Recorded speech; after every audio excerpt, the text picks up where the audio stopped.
Армысыздар, ардақты ағайын, сәлеметсіздер ме, қадірменді теледидар көрермендер. Біз бүгін бағдарламамызда Өзбекстан мен Қазақстанға бейтарап аумақ Ташкент және Сарыағаш аудандарын бөліп ағып тұратын Киелі Келес өзенінің дәл үстінен бастап тұрмыз. Бұл жолы сіз көрермендерге мәңгілік достық шартын қабылдаған екі елдің жылдан жылға жаңғырып жатқан қарым-қатынастары жайлы сыр шертпекпіз. Бізден алыстамаңыздар, қызықтың бәрі алда. Өйткені бүгінгі бағдарламамыз мүлде өткендерінен мүлдем ерекше болмақ. Мынау біздің сол жағымызда Түркістан облысының Қапланбек кеден бекеті. Жыл басында көршілес елде екі елге зор жағдай жарату мақсатында толықтай реконструкция жасады.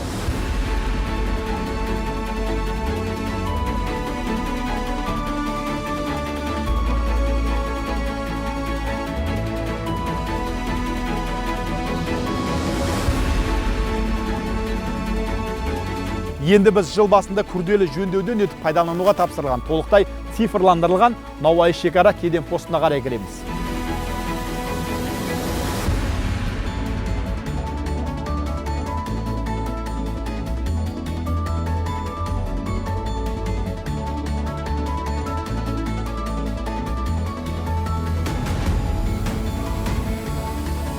Заманалық типтегі шекара кеден постының кіреберісіне бесілде арнайы түсіндірме сөздік жасалған. Мұнда арнайы сканерлеу қондырғысы қойылған, бұл күніне 30 мыңнан астам жолаушыға қалтқысыз қызмет етуде.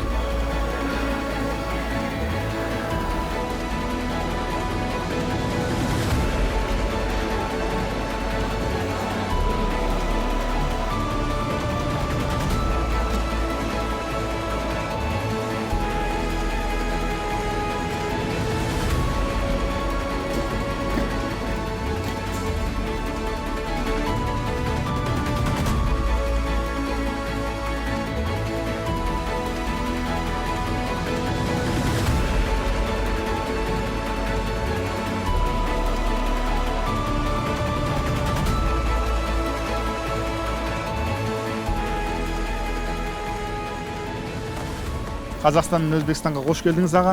Рахмет. Жалпы өзіңіз таныстырып өтсеңіз. Мен негізі олимпиада чемпионы Бақыт Сәрсекбаев. Бақыт Сәрсекбаев, сәйкестік қараңыз. Сол қазір біз Өзбекстанға келіп отырмыз. Бізде қазір жарыс болады. Бірінші жаттығушымыз болады. Сонымен жарыс болады бокстан. Былғары қолғап шебері. Жалпы соңғы кездері Өзбекстан мен Қазақстанның арасындағы спорт жағынан байланыстар өте жақсы. Дамып жатыр. Сіздің өзіңіз жеке көзқарасыңыз, жеке пікіріңіз? Өзіміз Өзбекстан мен Қазақстан мен спортшылар жақсы, енді үлкен нәтижелер көрсетіп жатыр. Олимпиада чемпиондары болып жатыр. Қазақстан жағынан, Өзбекстан жағынан қаншама еңбек сіңіп жатыр ғой. Енді спортшылардың өздерінің елдерін танытып. Шекара кеден постынан қандай бір сіздерге қиыншылық тудырған жоқ па? Жоқ, бәрі жақсы, тез өттік, рахмет, Ақжол бәрінде сәттілік тілеп жатыр. Елімізде сізді көріп тұрғанымызға біз өте қуаныштымыз. Бұдан да жоғары жете беріңіздер, сәттілік, серіктеріңіз болсын. Рахмет, қош келдіңіз.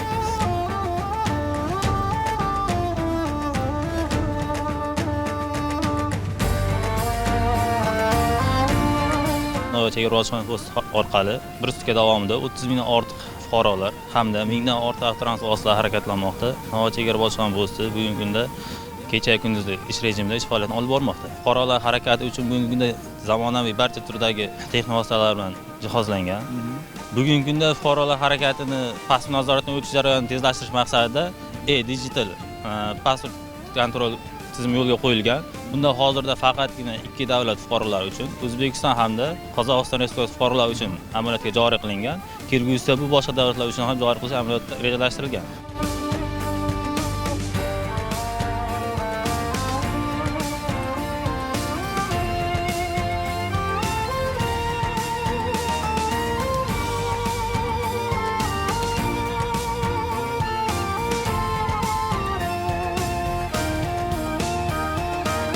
Біз қазір аталмыш шекара кеден постындағы жеңіл көлік өтетін жолақтамыз. Бұл жерде қазір ғана төлқұжатына мөр ілінген мына ағайынымызбен жөн сұрасып тұрсақ. Армысыз? Қалдарыңыз қалай? Жол болсын. Қай жақтан келдіңіз? Қазақстаннан Өзбекстанға өз бауырларымызды көріп, ары қарай Ташкентті қыдырдық бала-шағамен. Бәрі жақсы, өзгерістер жақсы. Біз қазір Өзбекстаннан Қазақстанға өтіп жатырмыз. Әлде қайда баяғыдан әлде қайда жеңілдеу болып қалған. Бұдан бір 2-3 жыл алдын өткен соңғы рет. Сол кезде шамалы көптеу уақыт тұратынбыз. Енді біз айтарлықтай тез өттім. Жаңадан ашылған Әмірсай демалыс орталығына бардық, демалдық, қыдырдық. Өте тамаша болды. Бала-шағам риза болып қалды. Жақсы жолыңыз болсын. Жақсы, аман болыңыздар. Ағайынға сәлем айтасыз. Сау болыңыздар. Жақсы.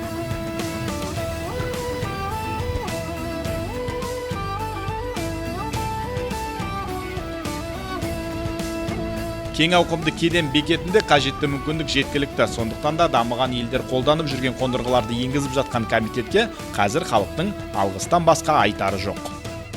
Армысыз аға, мына екі елдің арасында сізді көріп тұрғанымызға қуанышымыз шексіз. Мына мейрам қарсаңында халыққа бір айтарыңыз болса. Мен өзім Қазақстанда туылып өскенмін. Еліміз Өзбекстан, мына границадан көрдіңіз ғой, бемалал өттіп, бемалал жаққа барып келдік. 15 минутта өтіп кеттік. Рахмет. Елімізге, халқымызға рахмет. Күннен күнге жақсы болып жатыр. Қандай өзгерістерді байқадыңыз? Ilgari bir 5-6 жыл алдын границадан өте қиын еді.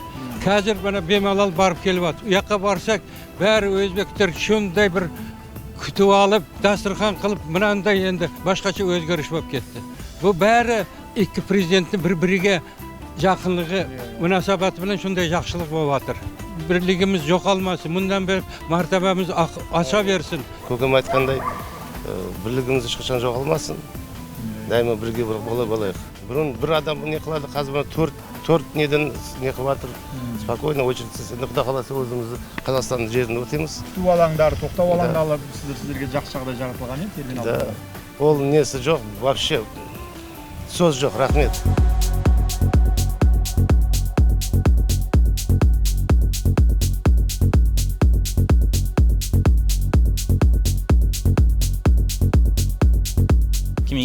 Birinchi may sanasidan e'tiboran elektron navbat hamda fast track axborot tizimlari orqali fuqarolarni navbatsiz ma'lum to'lov asosida chegaradan harakatlanish tartibi joriy etilmoqda. Unda fuqaro jismoniy shaxs chegara o'tkazish punktiga kelishidan oldin bojxona qo'mitasi rasmiy veb-sayti orqali bo'lmasa chegaraga kelgan vaqtidagi og'zaki murojaat orqali elektron navbat olish huquqiga ega.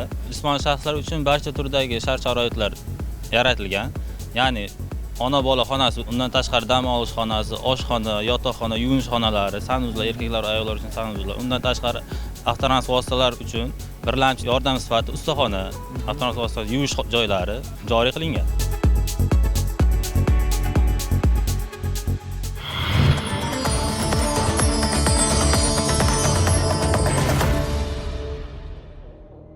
Біз Өзбекстанда ғана емес, орталық Азиядағы ең ірі әрі тарихи Чорсу базарына ат басын бұрдық. Дерлік барлық тауар сауда айналымы болатын бұл жерге келушілер негізінен ұлттық өнімді қыдырады. Соңғы жылдары Өзбекстанның бай мәдениетінен сыр шертетін өнімдер сатылатын бұл базарға келушілердің саны күрт көбейген.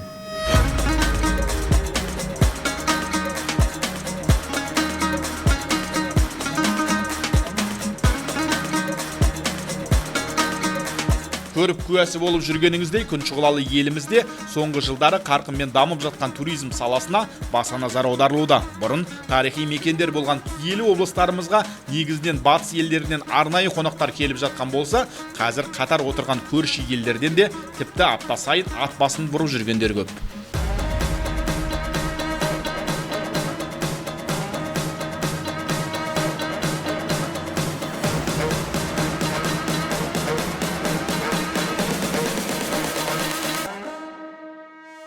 Біз ескі жуа дихан базарынамыз. Бұл жерде Қырғызстаннан арнайы келген бауырлас елімізді де көріп қуандық. Қош келдіңіз. Сіз қазір Өзбекстанның мәдениеті тамақ базарында жүрсіз. Дәм татып көрген шығарсыз. Ұнады ма дәмі? Саламатсыздар бе? Бары дамды екен. Азыр деген жаңылы берден ханум деген сіздердің национальный ұлттық тамағыңар остиіп көрдік. Аябай дамды екен, сонын екен. Өзбекстанға алғаш келуіңіз или бұрын келгенсіз бе? Келген мурун 3 жыл мурун келгем. Мага жакты ошончо кайта кайрылып келдим бияка. Мурун келгенде Бухараны көрүп кеткем, Ташкент, Бухара. Быйыл Самарканд үчүн келдим да. Қай қаласы? Алматы қаласы. Қош келдіңіздер. Жалпы Рахмет. бірінші келулеріңіз бе Өзбекстанға, жоқ бұрын болдыңыздар? Бірінші келуіміз. Қандай мақсатта? Жай айналып, қыдырып, отбасымызбен демалыста. Неге сіздерге Өзбекстанға деген қызығушылық оянды? Өзіміз Өзбекстанда туылғанбыз. Сол себептен ыстық. Өзбекстан ыстық бізге. Қай жақтың қызысыз? Қаралпақстанның қызым. Барлық жағынан тартымды ғой Өзбекстан. Көзге әдемі көрінеді. Кішіпейіл халықтар. Дастарханнан дәм таттыңыз ба? Иә. Қалай дәмді ме екен? Жақсы екен, зор екен, әдемі екен. Плов жедік ұлттан. Күйеулеп сыйлады сізді. Әдемі. Жақсы жер екен, келуге болады. Осы бірінші келу емес, Құда қаласа тағы да келу пландар ойымда бар.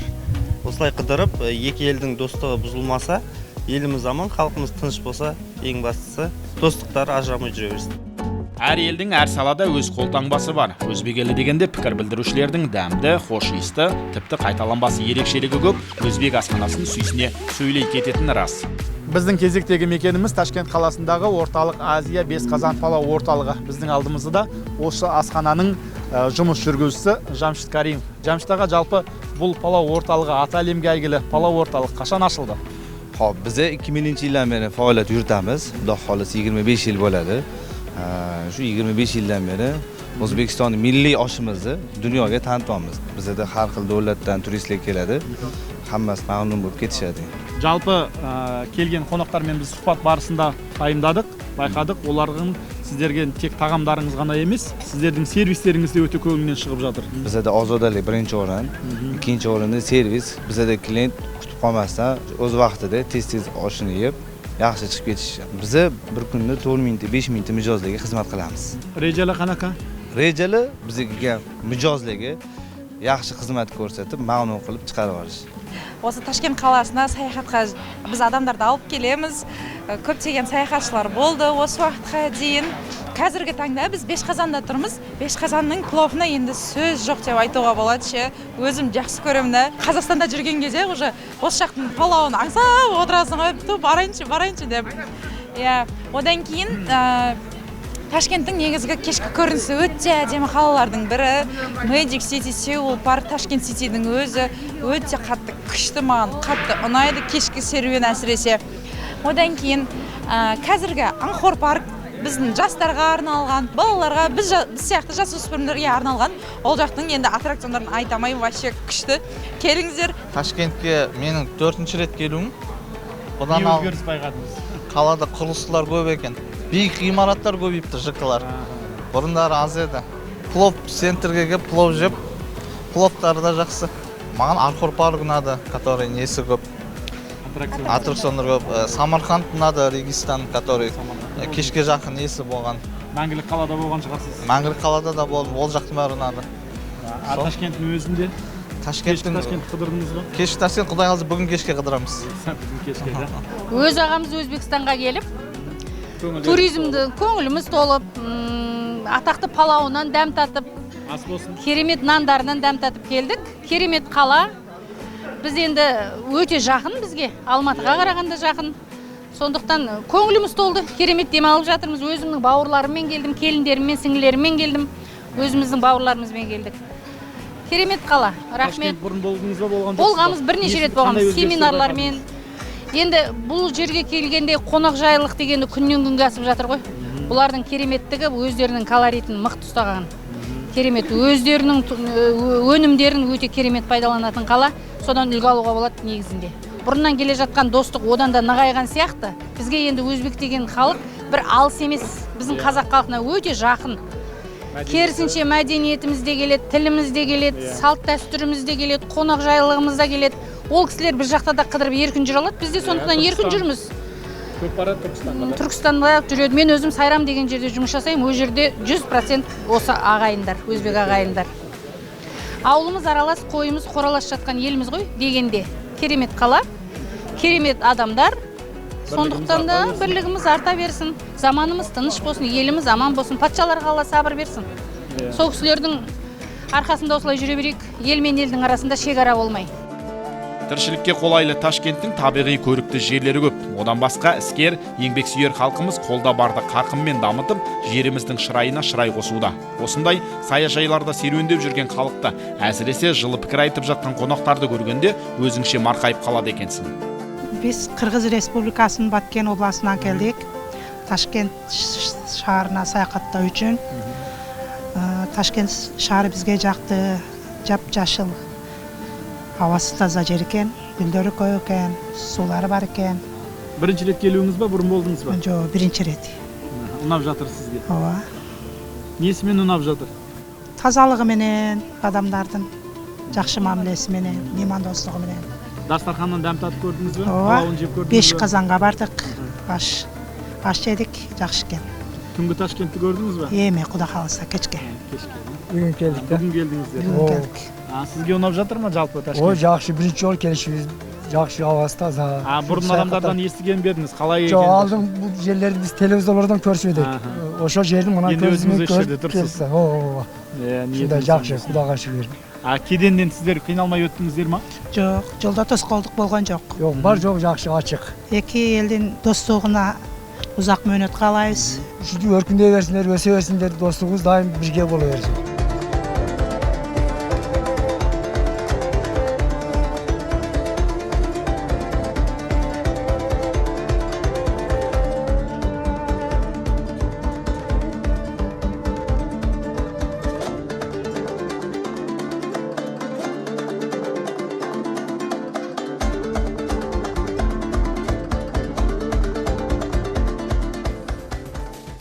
Ағайын көзді ашып жұмғанша қоштаса сәтте таяп қалды. Сөз соңында күн сайын көркейіп, шырайланып жатқан, ажары артып, айшықталып жатқан еліміздің абырой беделі бұдан да арта берсін дей отыра, бүгінгі бағдарламамызды аяқтаймыз. Ендеше көріскенше күн жақсы ағайын. Аспанымыз әрқашан ашық, күніміз қашанда шуақты болсын.